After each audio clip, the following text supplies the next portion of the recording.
Helga Pataki and Marinette Dupain Cheng. Both are major characters in a popular kids' TV show.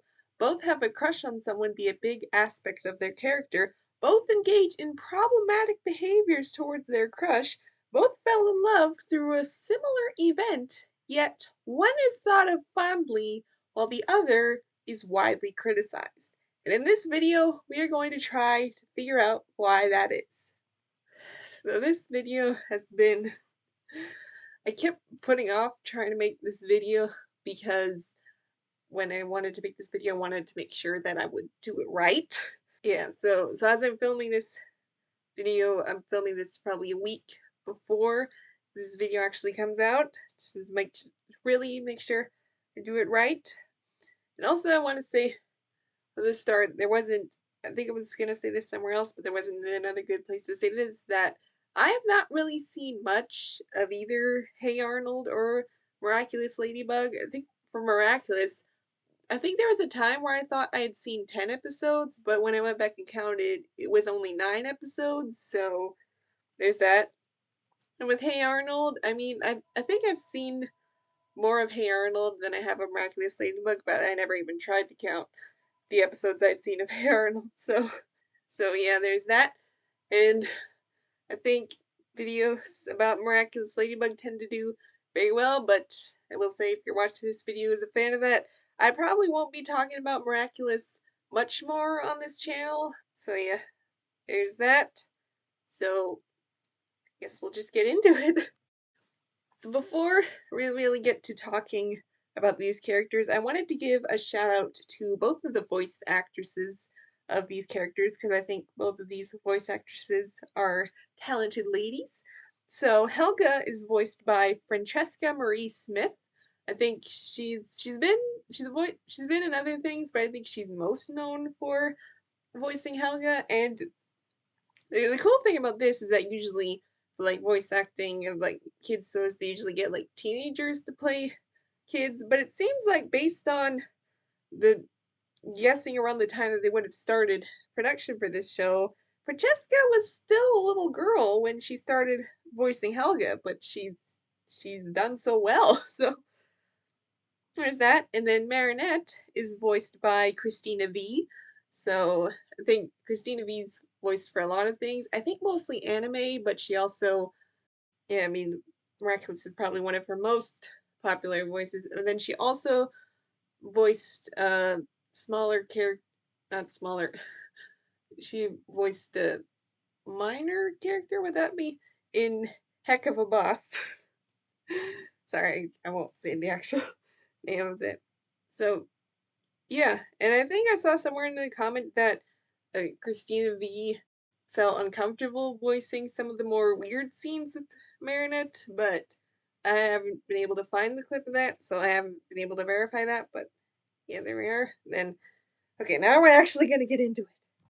So let's start with a little introduction to both of these characters, and I didn't write much notes for this, so I'm sorry if this does not turn out well. So Helga is again a major character in Hey Arnold.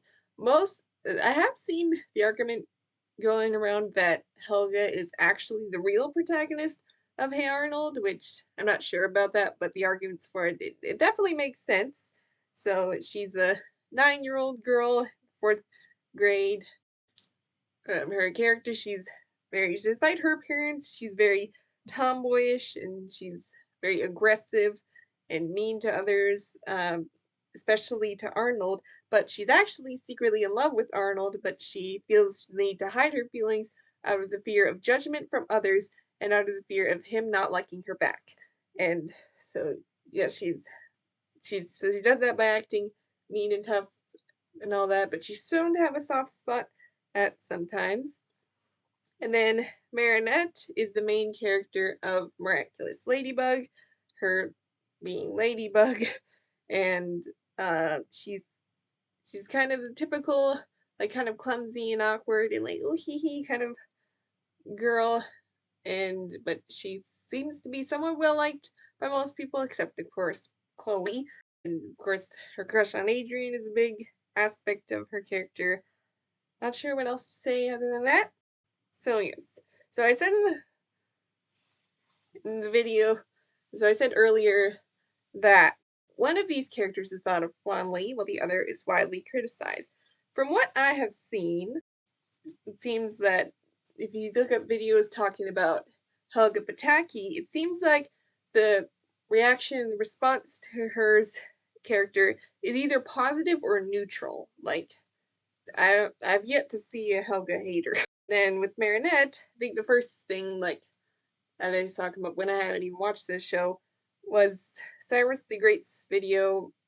Marinette Dupain is a terribly written protagonist. I can't remember the exact title right now. And that video got, I think, over 1 million views. It is still, last I checked, the most popular video on his channel. And interestingly enough, he left a comment under that video after this video essentially went viral, and it was like, wow, most of this video I wasn't even being that serious. This is mostly a joke or like something like that, which is like, really? Interesting. Well, regardless of whether or not Cyrus is being serious or not, the video seemed to resonate with a lot of Miraculous Ladybug fans. Or did it?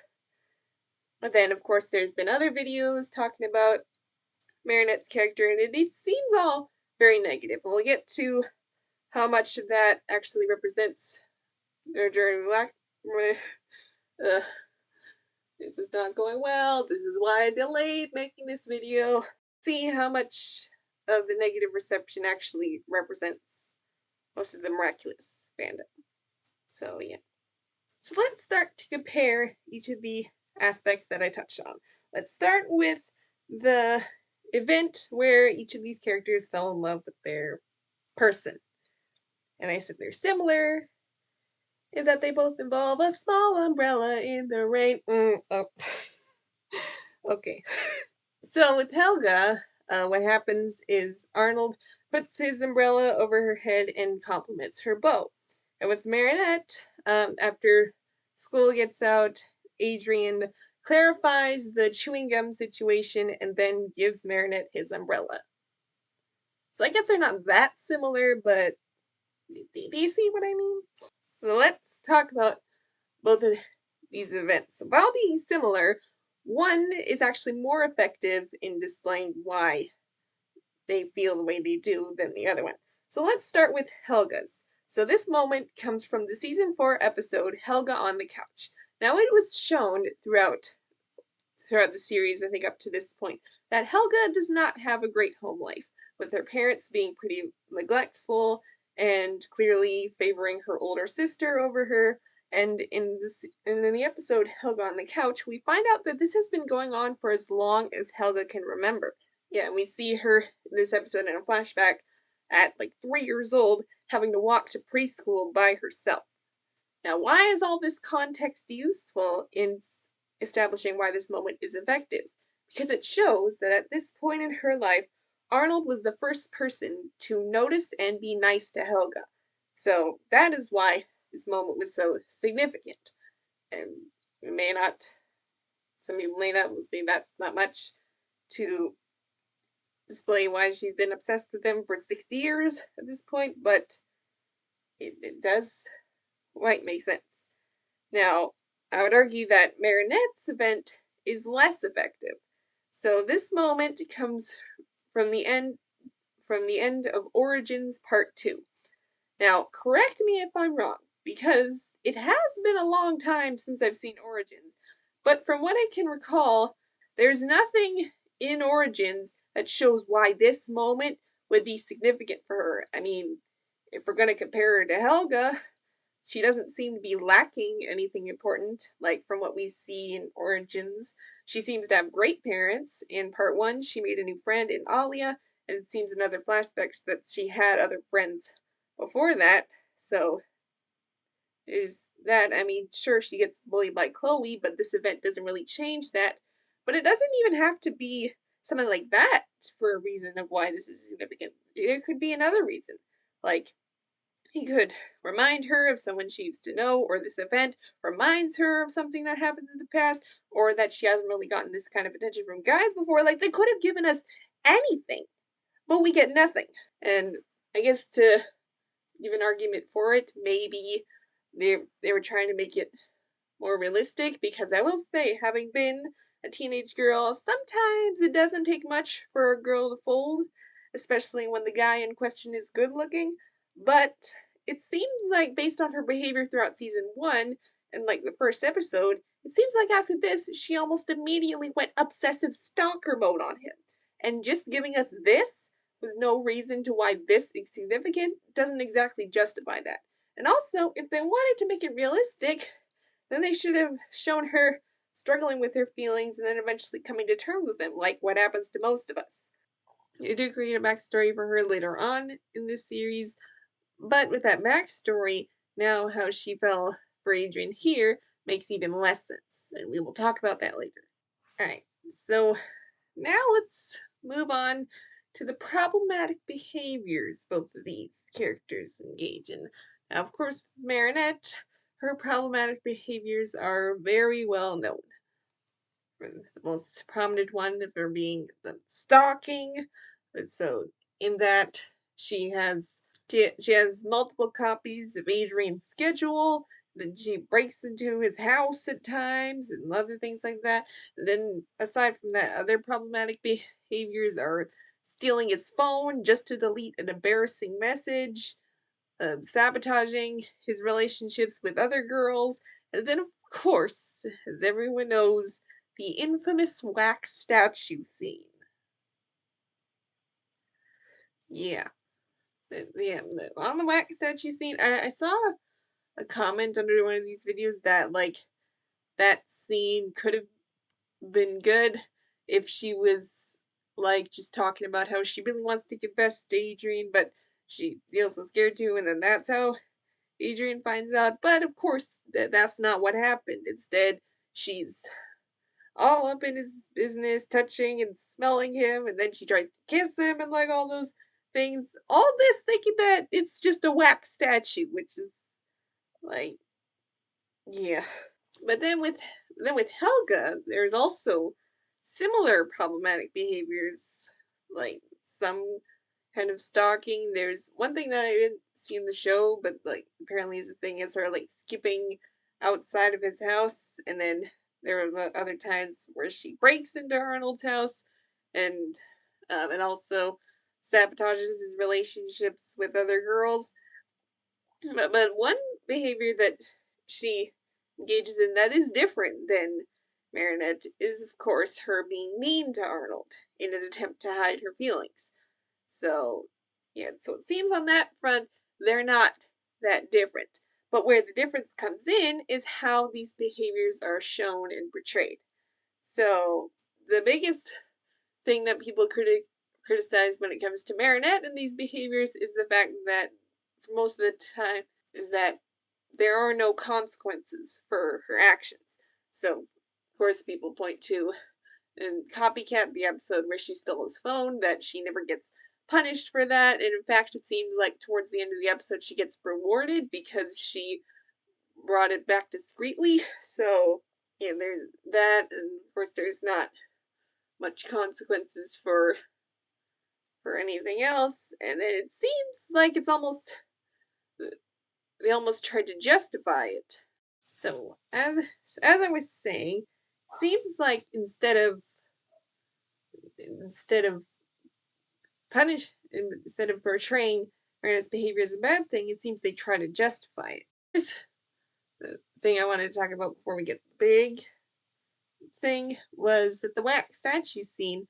It seems like they tried to justify it by later in season 5, saying that that was the moment that Adrian started falling for Marinette, which it seems, from what I've seen, that makes zero sense for his character, and it seems like it was only done to try to justify it, like, because I don't know why else they would make that the moment that he fell for her. Uh, then, of course, the big thing that people talk about comes to justifying all this stuff, the episode derision.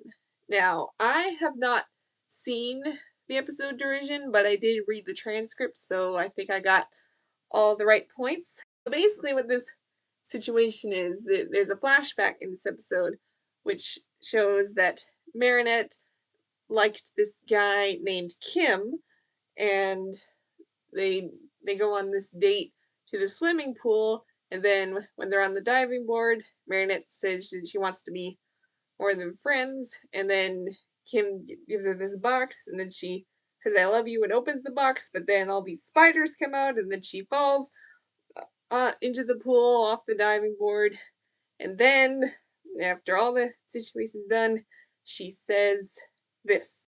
I'll never tell another boy that I love him before I know everything about him, whether he's kind or not, thoughtful, what he does outside of school, and with who. I'll know everything. His birthday, all his first names, his schedule, his favorite things. And above all, I'll make sure that he's not friends with Chloe. So, when I first saw that clip, I first saw that clip of a monologue in like a video someone did about Marinette, and I remember thinking, like, as I was listening to it, like, is this real?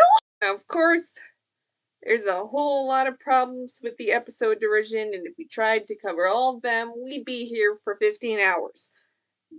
But it seems like the biggest criticism people have of this episode is that it seems it was made for no other purpose than to justify Marinette's stalking.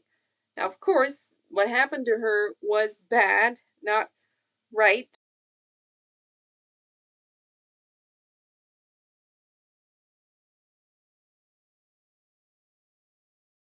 But that doesn't justify stalking. Now, what's interesting is that it seems like the writers know that just because you have a reason for why you do what you do, it doesn't make the thing you did okay. Because in the very same episode, they said that Chloe's trauma doesn't justify her being mean, and then later on it says that Kim's reasons for why he did what he did doesn't justify what he did. So like, but then it's like, then what's the whole point of explaining why Marinette stalks? Like, if a reason doesn't justify the thing, then what's the whole point of this episode? That seems to be the thing. Remember when I said that after backstory they give Marinette later on, now how she fell for Adrian at the end of Origins Part 2 makes even less sense? Well, do you remember in that whole little speech she gave, she said, "Oh, I'm gonna know all these things about the next guy I like," and then she says at the end, "And above all, I'll make sure that he's not friends with Chloe." But then she fell for Adrian while he was still friends with Chloe. It's and I've heard people say that the reason why Marinette only stalked on Adrian and didn't stalk on Luca was because Luca wasn't friends with Chloe, but then it seemed like from a monologue that she was gonna stalk regardless. So yeah, that's all things, and especially and another thing, she got traumatized from a prank, but then Adrian also pranked Marinette in the puppeteer too, in the wax statue scene. So like, and of course, in that episode, she was very upset by that wax statue prank. But I feel like the first if her first prank caused her trauma, like it would have had more of an impact. Like she probably would have been done with Adrian after that point. So yeah, it just doesn't make things make sense. So, so now let's move on to Helga. So, in thinking of the idea for this video, in noticing all the similarities between Marinette and Helga, I'd wondered if anyone had ever made that parallel before. And then, under a video about Miraculous, I saw this comment that I'll read right now. Honestly, what angers me the most is when people try to make the parallel between Helga Pataki and Arnold Shortman from Hey Arnold in the 90s. They try to equate Marinette's actions to Helga's and frame it as true love. But in Hey Arnold, every time Helga did something shady to get near her crush, she was always met with retribution / consequences of some time. The only time she is rewarded is when she did the right thing, and the narrative always treated Helga's actions as being wrong, creepy, and overstepping boundaries. It seems like this person thinks that there are consequences to Helga's actions and stuff. And I mean, I guess in Helga Blabs It All, earlier in the episode, she beat up a campfire lass and stole her uniform, and then at the episode, all the other campfire lasses chase her. So, I mean, that's a consequence. Or in the episode Ruthless Operation, was it called?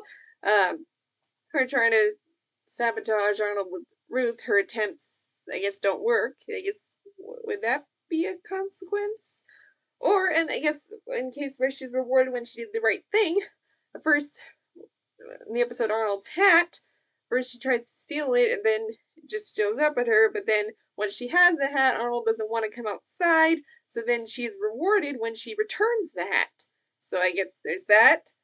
But other than that, like, I mean, was there a consequence in the Romeo and Juliet episode when she successfully got all the Juliets to drop out of the show so she could play Juliet? Like, was there a consequence for that? That doesn't seem like it.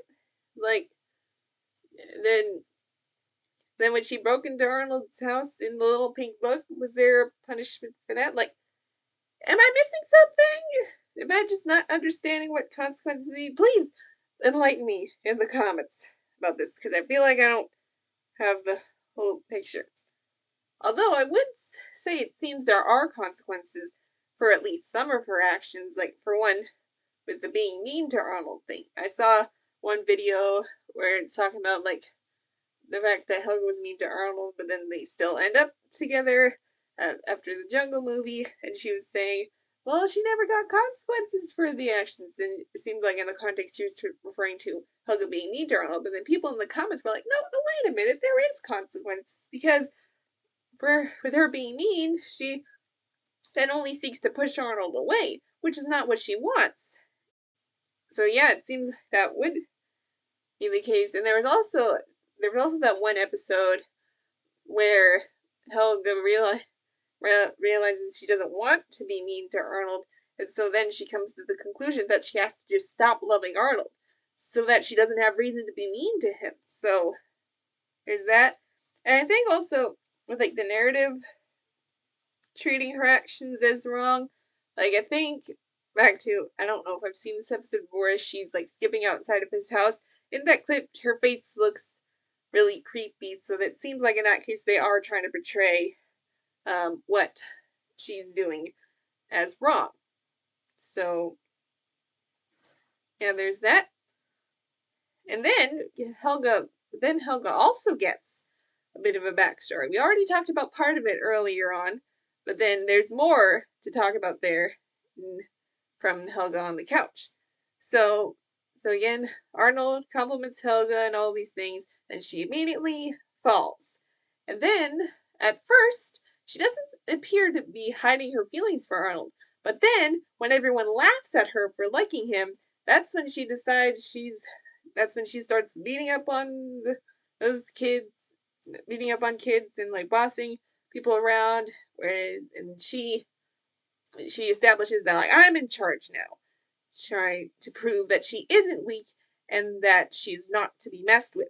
So yeah, this one, so it's interesting to talk about whether that one is a justification, because again in that episode, because the whole thing is like her in therapy, and then she says, so it's okay to be Helga and boss people around, and then the therapist is like, right, and I'm like, I don't think that's what we should be saying. But it seems like from just like the flashback itself, it doesn't feel like a justification.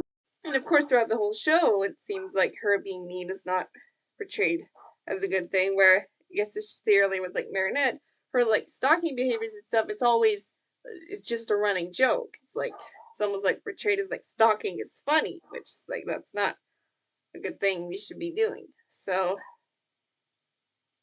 yeah, not sure. Yeah. The last thing I wanted to talk about was I saw this video that almost made me question even doing this video, questioning the whole point of this video. And it was a video by Critical Retrospective called The Toxicity of the Miraculous Fandom. While watching that video, it made me wonder, maybe Marinette isn't as widely criticized as I thought she was. Maybe it's just that the people who do criticize her are very loud.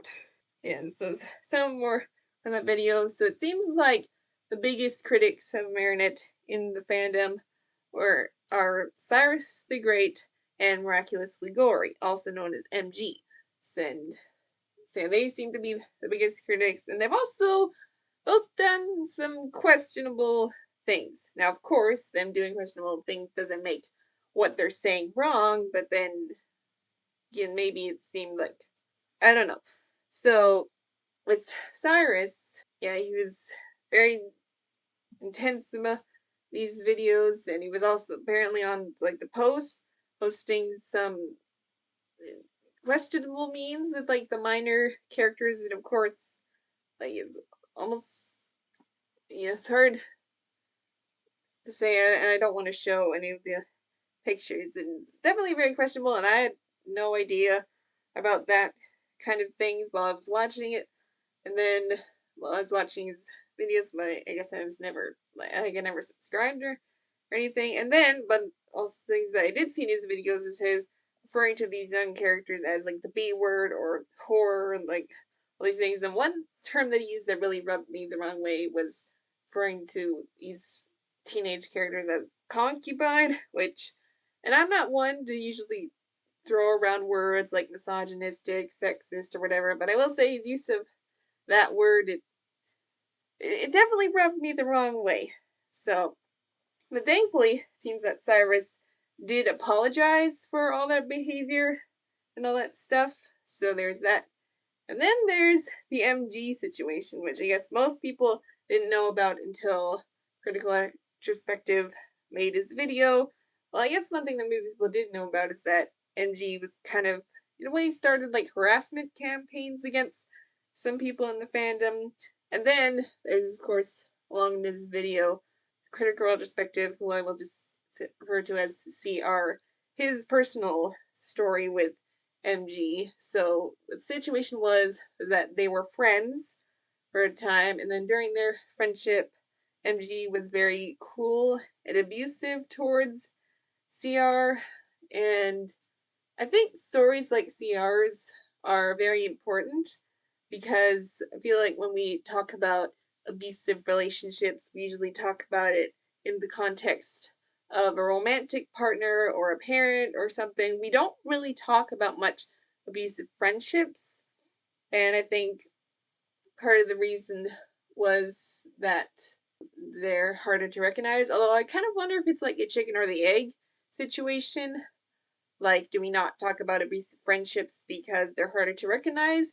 Or are abusive friendships harder to recognize because we don't talk about them? Like, I don't really know what's the case with that one. And I will say that while watching this video, even before I saw MG's response to it, I was kind of thinking, well, I don't think he's completely irredeemable. Because, truth be told, I saw a bit of myself in some of those messages. I did talk about this little bit in a comment I left on CR's video, but I had a friend in college where friendship was not that healthy, and we both in ways contributed to the toxicity, but it was during this whole saga that I kind of really realized my part in it.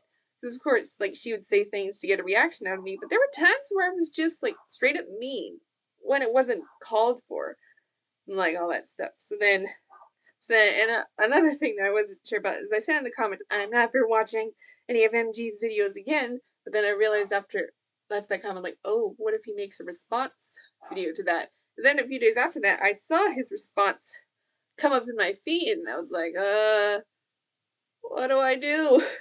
And I decided to watch it because I figured if I was going to talk about it in the video, I might as well have all the facts straight. So with MG's response, basically said, we went over everything CR talked about and basically said, yes, I actually did do these things and it was wrong and I did have reasons for why I did what I did, but that doesn't justify it and I'm sorry and all that stuff.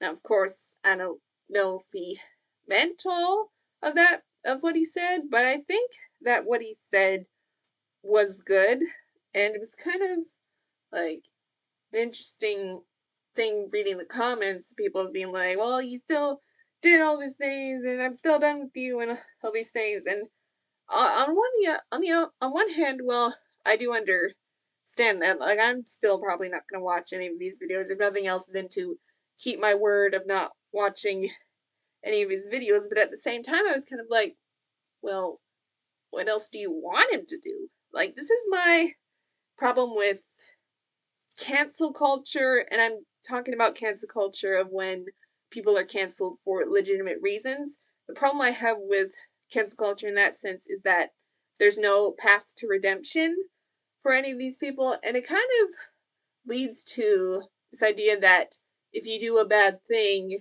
then you should die. Because, like, if you're an average person that gets canceled, well, then the consensus is, well, no company should ever hire you. So that essentially they have no choice but to then starve and die because they can't get a job. Or if they're a content creator, then the cancel culture response is that they should lose their platform. And again, use their platform where they make their income, so essentially still the same consequences that they will starve and die. So, and I don't want to at all downplay what he did, because it was bad what he did, but still, like, you gotta have some room for redemption.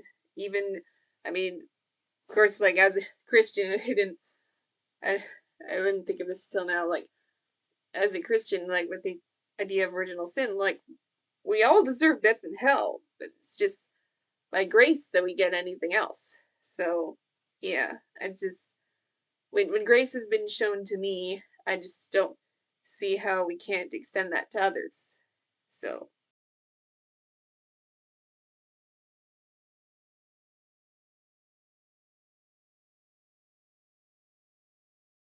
yeah, that was kind of a bit of a tangent.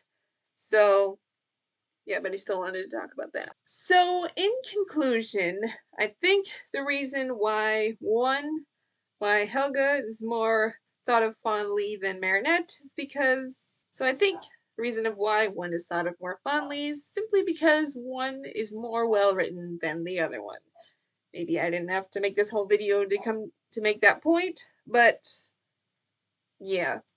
And so, one thing to close out, I wanted to try a bit of a new thing on my channel. So I remember thinking of all the years of wanting to start a channel. One thing I thought of doing as a time was creating dance routines to, like, start the video, and then we get into the whole commentary. Of course, I didn't end up going with that idea because I think most people would probably raise their eyebrows or cringe or stuff. But I wanted to try the thing of, like, releasing dance videos, like, in conjunction in relation to other videos. So I wanted to start with this one.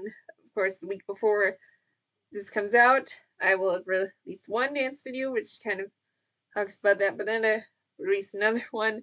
Now, there was one dance routine I did in a Marinette inspired outfit to Deer in the Headlights.